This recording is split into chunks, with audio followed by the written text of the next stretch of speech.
Sexualize my asexual life. This is supposed to be full education about asexuality, all things asexual. I share my asexual life journey in order to help you in yours.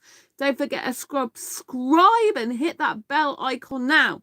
So, dating problems when you're a non-conformist, you're an individualist, and you're unconventional. So, I'm asexual, as you probably know by now, in sexual orientation, which means I lack sexual attraction. This in and of itself is very unconventional. It doesn't fit societal norms of people who are sex, right? Because I don't get the urge for sex. I often get asked the question like, how do you stop the urges? I don't get the urge for sex.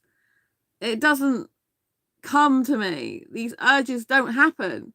So I can't resist them because there's nothing to resist. Right? I'm not stopping myself or preventing myself from having sex. If I wanted to have sex, I would have sex, but I don't want it, don't need it, because I don't get the urge for it. I don't experience sexual attraction. I don't look at someone and think, I want sex with you.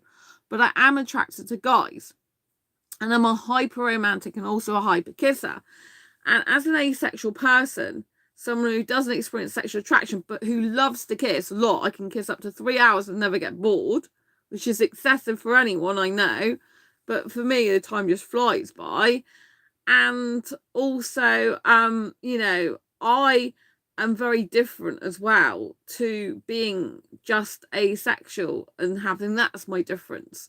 So I personally don't want kids, which is quite normal for an asexual person, as in because a lot of us don't want sex, but there's still a number of asexuals that do get cravings for kids. So I don't want sex, I don't want marriage, and I don't want kids. I don't want to live together. So not only am I unconventional in the asexual sense, I'm unconventional in the type of relationship setup that I would like to have.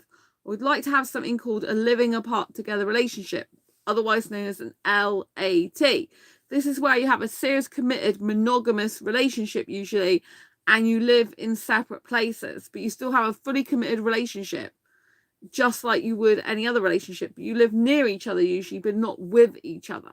So the ideal scenario is your person, your significant other, your partner lives around the corner from you or in the same city or town as you, but not actually lives with you. This has the benefit of giving each other space, basically being able to take care of yourselves and coming together for a really good quality time. So I get bored with traditional, conventional relationships. My idea of a relationship is very different to most people. And when you're an unconventional individualist who doesn't conform to societal norms or even the norms of what an ideal relationship would usually look like, it's very difficult when you're dating to get a match, because most people want the usual stuff. They want the sex, they want the marriage, they want the kids, to come home and cook, watch TV, go to bed and die, basically. Yes, that's my feeling on it. I know other people might think that's really harsh, right? But I get bored with the traditional sex, marriage, dating. Well, I should say dating first, sex, marriage, kids, living together, basically eat together, watch some TV and die. That's kind of how I see most traditional relationships, because I don't think they vary very much and they don't seem like much fun, a lot of them. There are some exceptions. There's a YouTube channel I watch called The Brazilian Couple. They're actually a married couple and they're always dancing. That's their thing. There are a Brazilian dancing couple, but their videos always show them like loving life. They show the guy cooking for the woman, and they, you know, they kind of like are more unconventional, conventional people. But for me personally, you know, when I don't want sex, marriage, or kids, or to live with the person, it's very difficult to get a match. So I've been on Facebook dating. I haven't had any luck at finding someone for an actual relationship on there. I have found someone who I get on well with, reasonably well with, as a friend. I've met other guys on there that I've become friends with on Facebook. Some of them, the majority, don't talk anymore. There's still one at the moment that does talk to me, and I think we'll meet up in person one day, and so that's really nice. Yeah, so I've decided to try Bumble. You might have seen my recent video about how to use Bumble.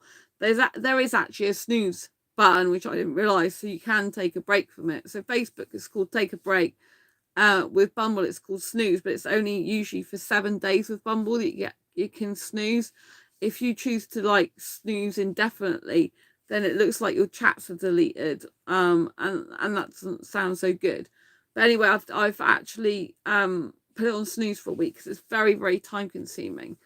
But for me personally, you know, when you're a non-conformist, you're an individualist, and you just don't go by society's conventions, it's very difficult. And, you know, when you're asexual, it's 1% of the population, you're so unconventional as it is, then to have more unconventional traits is kind of making things more difficult. And so I particularly like Indian guys, and they're the opposite of my culture, because Indian guys traditionally, they want the sex, marriage, kids, and very much to live together. But not just that, they want to live with their parents as well, and their brothers and their sisters a lot.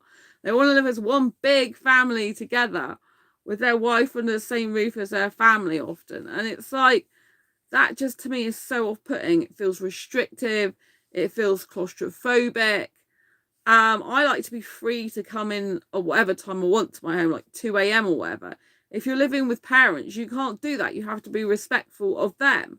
You know what I mean? So for me, that would be like being a 5-year-old when you're an adult. And I don't like that. Although I like to live as a teenager. But a teenager, as you might have known from all the Gully Toys, a teenager like goes out and does what they want, you know, late teens, if you like, goes out and does what they want and then comes back in the early hours, you know, and even if they're out, their mates are still out till late usually, you know what I'm saying? And I like my freedom. I love the freedom of being able to do what I want when I want. I like living on my own. I find it really difficult to sleep in the same bed as someone. I get really self-conscious, and then I can't usually sleep because when they sleep at like 10:30, 11 or something. To me, that is ludicrous. I don't get to bed usually till 2 a.m. or 4 a.m. in the morning and then get up later because I'm not a morning person. I'm like a night owl, and I love being able to just have much more energy at night. And so basically, yeah, if they stay in my room, they stay in my bed because like I don't have a separate room or a lounge for them. It's a single occupancy only. I love my flat here. And so it's really difficult. And literally I will start playing music on my headphones in the middle of the night, and I will just jump up and down if I need to, because I'm not going to sit there wasting my life away being really, really like awake while the other person's tired and sleeping. It's not right. And that's why I usually advise a guy, if he's dating me or in a relationship with me, to like stay somewhere else. That's why ideally he needs to have his own place near me so that he can just go back to his. I also find this very beneficial when the other person's got hobbies and interests that really are not what you like, but you still want a relationship with them, because not everything's going to be the same. So I hate sport. My home is a sports-free zone. I'm not interested in listening to that or being around it. I find it utterly boring, and I don't like it at all. And to me, it's a waste of life and time. And I don't watch TV. I've even told the landlord now, there's no need for me to pay it for a TV license in with my rent because I don't use the TV. So technically I don't have a license anymore. So I just have like a DVD player where I play movies on it's a Blu-ray player, and I play movies on there from disc, you know? So yeah, I like to live an unconventional life. I like to live my life backwards, where I sleep in the early hours of the morning, get up in the, later. I like to be able to do these live streams whenever I want. At the moment, they're sporadic because, I've just got over COVID and I've got loads of paperwork, admin, legal stuff I've got to do at the moment. So that's taking its toll. But, I wanted to just stress how difficult it is. Some people, when you're non-conformist, individualist, and you're unconventional means not fitting society's norms and expectations. And then an individualist is someone like me who plays by their own rules in life. Like, I don't go around with what the masses want. I do what is right for me as an individual. I play by my own rules in life, not what someone dictates to me. And non-conformist is someone who doesn't conform to society's norms, doesn't conform to their own culture even. I'm nothing like my own culture, let alone anyone else's culture. I don't do cooking and cleaning for a guy. I don't want to live with a guy where I cook and clean and be a housewife. I mean, some people say about sharing the housework, which, yes, that's equality. But at the end of the day, I don't do much housework in my flat because I don't like it. I hate it. And not only that, it hurts my body because I've got fibromyalgia. I don't want to stand there for hours doing housework. I don't iron, for example. I haven't ironed for a long time, well over a year. I think it's a year and a half or more now. I just don't iron anything. And I used to be like the opposite. I used to be ironing bed linen even, in the past. And so for me personally, I don't want that life. To me, living with someone, even if we share the housework, it just means I'll be doing a lot more housework than what I do now. And I don't want that. I do not want, because a lot of the time when people cook, especially when I've known guys to cook, they literally get tons and tons of pans out. I don't work like that. I don't usually use a pan unless it's for an emergency situation where, I'm low on food. I might need to cook a bag of rice, or the other day I had to cook some vegetables while I was socially isolating. I had some vegetables in my freezer and I'd run out of pretty much the fresh veg. I had to use frozen, but these things like this, for me, are like, I don't want to be cooking and cleaning for a guy because I don't like it. And it just, if the guy's using loads of pots and pans and cooking and he's not doing the washing up or everything, it's just causing me extra washing up that I don't need. Because he might be cooking for me, you could argue, but at the end of the day, he's then creating a lot of more work for me with all the pots and pans and extra washing up he's doing. Because, like I said, most guys I know, they use tons of pots and pans and stuff. I don't use a grill pan. I put everything in tinfoil trays with greaseproof paper and tin foil, and I just move it in the bin once I've eaten the food, chuck it away. I buy paper plates, chuck them away. And I tend to eat everything raw, cooked in the oven, so I don't have a grill pan to wash up. I make my life as stress-free as possible with the cooking as I possibly can do. And I like having separate bills. I like having separate places. I don't like sharing household bills. When I shared household bills in the past, it just used to stress me out. I have generalized anxiety disorder, so for me personally, it's a lot better if the guy doesn't live with me and I'm responsible for looking after myself, because I actually like taking care of myself, so I don't have to worry about leaving my fate up to someone else, if you like. Leaving hair in my mouth. I don't have to worry about leaving my fate up to other people. I don't have to worry about, is that person going to pay their half of the rent or not? And if I share a place, like I've done in the past, if they're earning a lot more money than me, then they might have spare cash so they can go and do what they want to have some leisure and pleasure time. If I'm just working all the time, nose to the grind, and I don't have any spare money, it can feel resentful when I can get a place on my own, which is cheaper and means I can have some actual relaxation money, fun time, playtime money, if you know what I mean. And, one of my exes, they used to be more concerned about spending money on things like the latest designer gear than actually getting a decent bed for us both and stuff like that. That's even living separately, So I don't want that. I want to be able to live in my own home where I can take care of myself the best way I know how and have the best experience with being in a relationship with a guy, because I'm not actually reliant on him for paying the bills or sharing the housework or for making sure I cook and clean for him, because I don't want to do that. I'm just responsible for me. And when you have generalized anxiety disorder like I do, it can affect you differently depending on what type of person you are. But for me personally, I worry about things, and if I'm taking care of myself and I'm getting, for example, enough toilet rolls in, I'm laying my, like I said, I buy paper plates and stuff. If I'm doing lots of things to enhance my life and make it better, it puts me more in control, and I don't need to worry so much because I know I can take care of myself. I know I don't have to rely on another person, and they might forget to do things, buy something. They might not be in the mood to buy it. They might not be in the mood to do it. Whereas I have to just take care of myself. It's a lot easier. When I'm in a relationship, I often find that my health difficulties and disabilities are highlighted more because they are more harder to cope with in a couple, because the person's not used to my special diet requirements, used to me going to the toilet a lot, used to me eating every 2 hours. With me, I just get on with it without even thinking about it. And so for me personally, especially when you've got disabilities, mental health difficulties, it's just much better to live on your own, because you've only got yourself to cope with then. Because if you're trying to cope with yourself and you're trying to cope with another person, it can make it really difficult and awkward and put extra stress and strain and anxiety inducement on you. And that's not good or healthy for a relationship.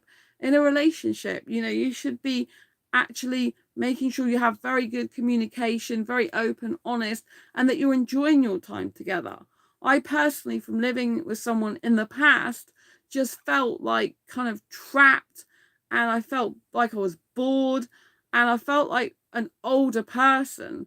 I felt like I wasn't me. I felt like I was just this boring old woman. Now I'm younger, right? That was when I was younger in birth certificate age I'm talking about. Now I'm younger, even though I'm older in birth certificate age. I'm a lot younger. I have more fun in my life.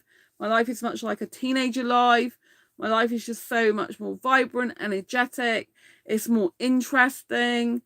It's just better all round, And yes, I do have anxiety still. I do get stresses and problems as a single person. It's hard taking care of yourself as a single person. It's hard work sometimes. You've only got yourself to rely on. And that goes both ways if you're doing something good or not so good. If you're succeeding or failing, if you know what I mean. But I don't believe there are any failures in life. I just believe there are lessons that we learn from. And I learned in the past of being in a conventional relationship where I was never wanting kids since I was 15 years old. But from the conventional point of view, I was that person that used to live with a guy, that used to do the conventional sex in the past, wanted to get married, and live together and do the 9 to 5 or 10 till 6 job, come home, cook food together, watch the TV, go to bed. I was that type of person. But if I compare my life now and the type of person I am to who I was back then and life back then, I am so much more happier now. I was unconscious before. I was unconscious about what other life waited for me, what other fun life waited for me. All I understood was societal conditioning and conventions, and that I was just going along with it, and I didn't know any different. And when you're oblivious to it and you don't know any different, you're not really missing out. But when you've had a taste of freedom and living your single life and looking after yourself and coming and going as you please, doing when you want, it's kind of a really good life. I've always been happier actually as a single person. I've been more confident, more energetic, vibrant, have higher self-esteem. And I think for me to be in a relationship, the only way it would work is living in separate places. I have considered living in the same house, but separate bedrooms, but I don't really think that would work unless the landlord actually owned the property and you had separate flats within that property. So for example, I live in the flat in the middle of a house here. There is a guy that lives upstairs in his own flat. If he ever moved out and say I had a boyfriend that moved in there, that would be great because it would be in the same house. But the accountability for the property would be between them and the landlord, not me. And it would be separate, so I would be separate to them, but we'd be able to see each other in the same building. But obviously I'd still want my space recognized. I still want to make sure that I had time and space to do my live streams like this. I mean, obviously they could join me if they wanted, some of them, to do blogging, vlogging, write my books. I need time out to be me, to do stuff for me. There's a danger that if you live in the same house as someone, you always get constantly interrupted by them and you can't get on with what you need to do. But there's also, you do need to make sure you're having quality time together. So it's a balance. But when you're on traditional dating sites, like I've tried Facebook dating and Bumble now, and you're unconventional, I'm just flicking through and it's want something casual, want something casual. And the other ones are want kids, want kids, want kids, want kids. And, and it's I really don't want that life. I've never wanted kids since I was 15. I know that for a fact. And I just don't want that conventional life. It just bores me because I've been there and I've done that. And I just know my life is so much better and richer and happier. And I'm much more developed as a person now because I've spent time on my own, because I'm into personal and professional development. And I'd rather do that and learn stuff than watch TV, but I just find it very difficult, especially because I like Indian guys, because their culture is generally sex, marriage, kids living together. And if they don't have kids, they all want marriage usually, and an arranged marriage and to live with their family. And, a lot of the time in Indian culture, they can't kiss and cuddle and hold hands in front of the parents in public. But I wouldn't like that. I wouldn't be like to be living with their family or their parents or friends or whatever, and then not be able to kiss and cuddle in front of them, because to me that is just so restrictive. I like my freedom to be able to kiss and cuddle my guy as I want, when I want, and they want, obviously consensual. But I don't want to be in that trapped environment. And so I find it very, very difficult, and I've come across someone who I'm friends with, but they are Muslim and they believe like having a woman to marry where their woman's face is covered up and everything, which I don't see the men completely covering up like that, which I think is very disproportionate, And to me, I said to the person that personally I would find that repressive, and it's being very conformist. It's not really thinking for yourself. Like, I'm not religious as such. I'm more spiritual than religious, although I do believe in God. But if you're into Christianity and God, I'm not into the Holy Spirit. I don't talk to God through Jesus. I just go to God like a friend. But people that are so religious and strict with it, and it's like God dictates everything to them, I personally don't feel comfortable like that. I don't think anyone should be dictating to anyone anything, and that you should still have your own mind, even if you're religious. And, when I talk to people who are highly religious, they come across as their purpose in life is their God, and that's it.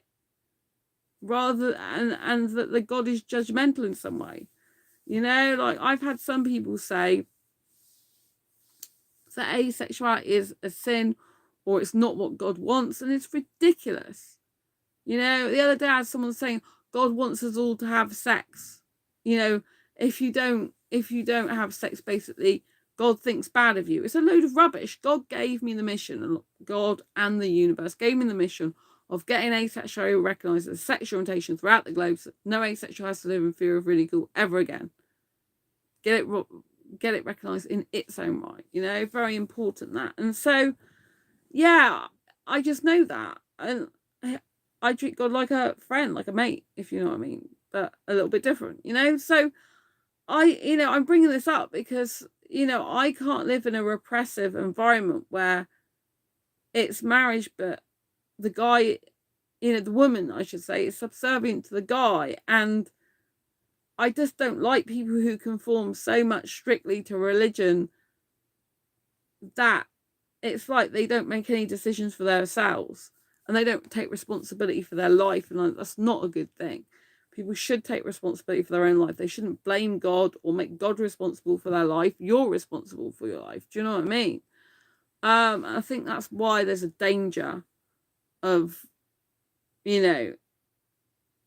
some religious stuff. That's all I'm going to say, because I do respect that other people have different religions and opinions to me and perspectives. But, I just find it more and more harder, because I like younger foreign guys, to actually get any relationship match, because, most of them want sex, marriage, or kids. Most of them want this normal conventional life where you live together and, you just do the business like marriage and kids, and that's it. And that's just not the life I want. And it's really difficult. And I have to try and explain what a individualist is. It's someone who plays by their own rules in life. They don't conform to society, but they go their own individual way. And when I'm non-conformist, I don't conform to what society expects or wants or thinks it should get from a relationship. But I personally believe that no one should be dictating the relationship other than people that are in it. Only they know what's best for them. And that shouldn't be based on what society thinks, but based on what their heart, mind, and soul tells them. Anyway, I hope you found this video useful, helpful. If you have, pop a thumbs up. I'd love to know what you think. Are you an individualist? Are you a non-conformist? Are you unconventional, asexual? How does that affect your life? How does that affect your relationships? Love to know in the comments below. Don't forget to subscribe and hit the bell icon so you get notified of every time I go live like now, post a new video. Lots of love. Good to see you. Take care. Bye.